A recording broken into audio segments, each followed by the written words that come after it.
नमस्कार दोस्तों, मैं आप सभी का स्वागत करता हूं हमारे ऑडिबल वीडियोस इस सेक्शन में। और दोस्तों, आज लेंगे एक नया क्वेश्चन जो कि ये है कि पूरी की पूरी मूव कैसे कैप्चर करें। सबसे पहले इस कॉन्सेप्ट को समझते हैं कि पूरी के पूरी मूव कैप्चर करना क्या होता है।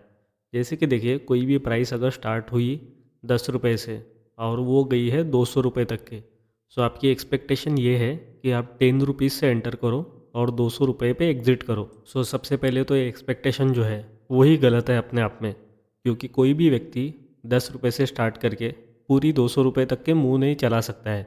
वो पॉसिबल भी नहीं है और होनी भी नहीं चाहिए। बाय रूल क्या करना चाहिए, सबसे पहले तो 10 रुपये से जो मूव स्टार्ट हुई है वो कंफर्म होने के लिए कम से कम उसको 15-20 रुपये तक के जाने देना पड़ेगा, राइट। एंट्री होगी 15-20 रुपये पे और एग्ज़िट हो सकती है 150-180 पे। यानी कि एंट्री लेनी है बॉटम के आसपास और एग्ज़िट करनी है टॉप के आसपास, और ना ही एग्जैक्ट बॉटम पे और एग्जैक्ट टॉप पे।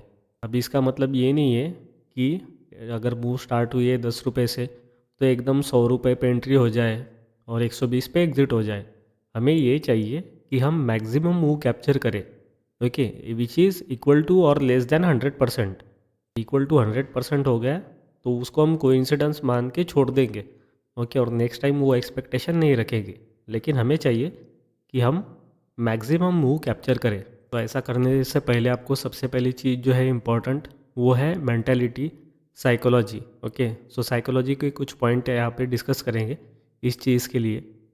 पॉइंट नंबर 1 तो ये हो गया है कि do not expect to capture at bottom and leave at top. ये हो गया सबसे पहला पॉइंट। ये एक्सपेक्टेशन नहीं रखनी है, ट्राई करते रहना है। उसके बाद बिफोर एंट्री आपकी जो डायरेक्शन होती है वो कॉन्फर्म होनी चाहिए, यानी कि आपके पास डबल कॉन्फर्मेशन होना चाहिए कि आप जिस साइड पे एंट्री ले रहे हैं वो साइड करेक्ट है, ओके।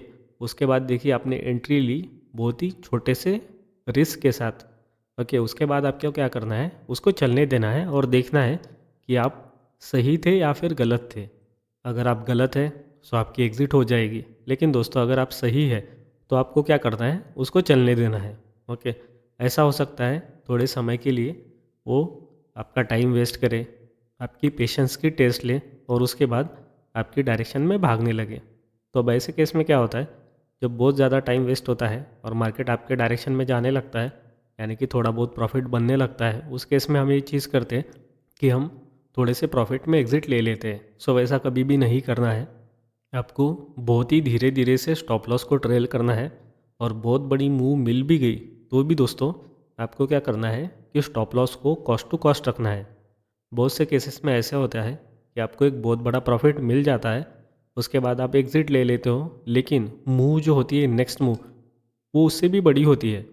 जो व्यक्ति क्या करता है, अपने जस्ट कैपिटल को प्रिवेंट करता है बहुत बड़ा फ़ायदा दिखने के बाद भी, वो व्यक्ति जनरली ज़्यादा पैसा कमाता है। एग्जाम्पल लेंगे कि जैसे कि मूव स्टार्ट हुई 10 रुपये पे, आपने एंट्री ली 20 रुपये पे, ओके।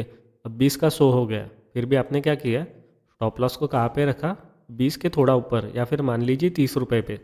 अब देखिए, एंट्री है 20 रुपये पे और आपने स्टॉप लॉस ट्रेल किया 30 रुपये पे, और करंट मार्केट प्राइस है 100 रुपये पे।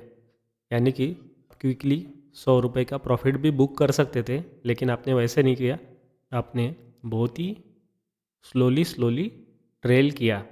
इससे क्या हुआ, आपने जो एक्सपेक्टेशन है वो अपनी ऑटोमेटिकली कम कर दी। आपको 100 रुपीज़ तक के प्रॉफिट मिल सकता है, लेकिन आपने सिर्फ एक्सेप्ट कितना किया, 10 रुपये का, राइट।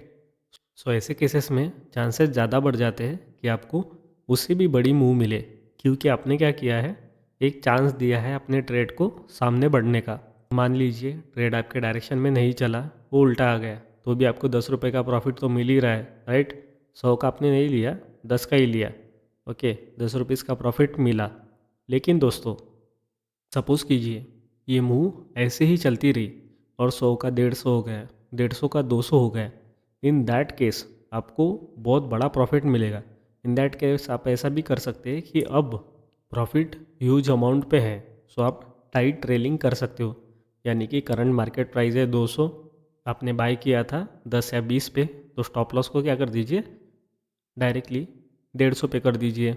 इट मीन्स अभी इस पॉइंट से आपका लॉस नहीं होगा और प्रॉफिट जो है वो फॉर श्योर होगा ही। अब दोस्तों क्वेश्चन ये आ सकता है कि इसकी प्रोबेबिलिटी क्या है, यानी कि ऐसा ही होगा, इसकी प्रोबेबिलिटी क्या है। ऐसा भी हो सकता था जब हमें बड़ा प्रॉफिट मिल रहा हो उस टाइम अगर हमने एकदम कॉस्ट टू कॉस्ट ही ट्रेल किया या फिर मामूली सा ट्रेल किया, तो ऐसा भी हो सकता है कि मार्केट वहाँ से रिवर्स हो जाए और हमें छोटा सा ही प्रॉफिट मिले, जबकि हम बहुत बड़ा प्रॉफिट बुक कर सकते थे। सो दोस्तों इस चीज़ के हाई चांसेस है कि आपको छोटा ही प्रॉफिट मिले। ओके, हाई चांसेस है, लेकिन इसके दो बेनिफिट है। बेनिफिट नंबर वन है कि आपको लूज ट्रेल करने की आदत पड़ती है, जो कि बहुत ही अच्छी हैबिट है, जो आपकी एक्सपेक्टेशन कम कराती है, जिससे कि अल्टीमेटली आपको कोई भी प्रॉफिट मिले आप उसमें सेटिस्फाइड होते हो। और पॉइंट नंबर टू ये है कि जिस टाइम पे आपको प्रॉफिट मिलेगा उस टाइम पे वो बहुत ही बड़ा होगा, यानी कि उसकी साइज़ बड़ी होगी। और वही चीज़ है जो हम एग्जैक्टली चाहते हैं। यानी कि हम क्या चाहते हैं, जिस भी ट्रेड में हमारी एंट्री हो, अगर लॉस हो रहा है तो उसको जल्दी से कट करेंगे, लेकिन जब प्रॉफिट हो रहा है तो उसको मैक्सिमम लेने की कोशिश करेंगे। सो ये एकदम बेसिक चीज़ है, इसको आप प्रैक्टिस कीजिए।